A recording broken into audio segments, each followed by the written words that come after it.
from this, my Baby Made by Ruth Esselstyn. And I love it. I double it, and this will make 4 pizzas. I only gave 3 today, so what I'll do is I'll make my 3 pizza crusts, and I'll freeze one and save it for another day. This recipe, when I double it, it has 2.5 cups of water, and I put this in the microwave for 2.5 minutes, and that seems to be the perfect temperature to get my yeast to activate.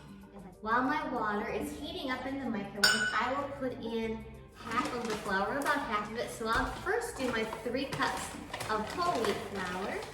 Yes, I do like to use organic, but if it's not available, I'll just get the best I can. And that's what actually everything I cook or eat, I try to do organic, but if I can't find it, I will just use the freshest and healthiest I see. So 3 cups of whole wheat flour,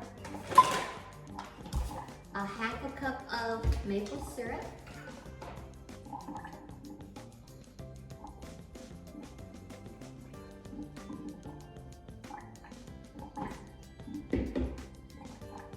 there we go, and yeast. 1.5 tablespoons of yeast.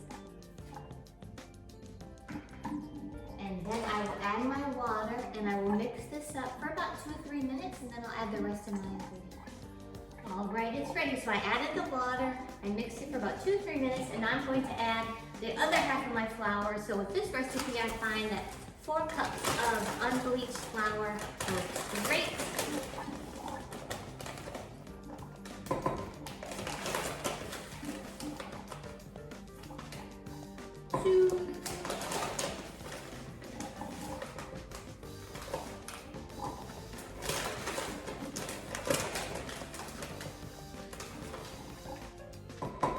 And 1 tablespoon of Himalayan salt.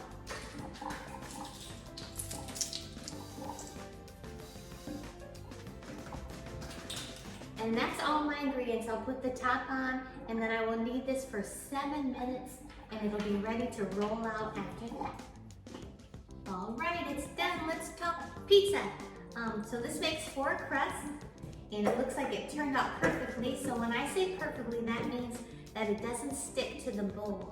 It easily comes out. I can just roll it right out, and it's no sticking. That's huge because I want to be able to roll it on my countertop without it sticking. Very important. And I don't even need to use flour to roll, which I hate using. That's such a mess when you have to use flour to roll something up. So what I will do is I will break this into a half, so it's pretty even, and then I'll break it into another half, and I'll have 4 equal parts. This is my 4 pizza crusts. Now you have a choice. You can warm up a stone, roll these out, place it on your stone, and then make your pizza, which I have done. You can take a pizza pan and spray it and then put your crust on top, or you can use parchment paper and put your pizza crust on top. This is my favorite because it's easy to do. I can also, if I'm going to make pizza crust ahead of time, I can use 1 pan, and then I'll place the pizza crust on top, another piece of parchment paper, and I can actually stack it 5, 8 high and cover these and freeze them and take them out when I need them. So that's really, really cool. So I like this parchment paper, and that's what I'm going to do. So I actually roll. I know I say actually a lot. I'm trying to break that down. I wonder if I do it in real life.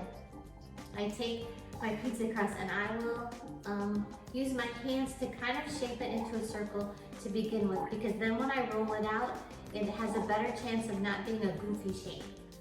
And then I will roll it out, and I roll it right away. I don't let it rise. I just go ahead and roll it out. It's easier to roll right when it's finished, and I keep flipping it as I roll. I don't know why, but it seems to work better. You can use your muscles.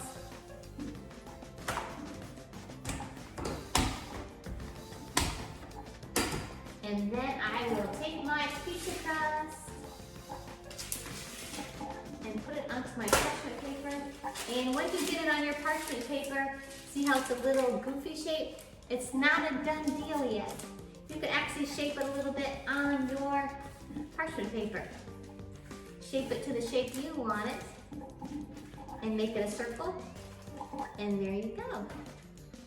All right, 2 more to go. Another thing I do after I roll my pizza crust, I like to do it 3 hours before I make my pizza. For some reason, it just turns out that it's a little crispier. Also, if you have time to roll out your pizza crust and put it in the cover and put it in the freezer, that for some reason tastes better too. I don't know why, but my husband always likes it better if I freeze it. Although I don't always have time, and I don't always have time to let it rise for 3 hours. So if you only have time to let it rise an hour, totally fine. Go ahead and make your pizza. I bake my pizza at 430 degrees for about 20 minutes.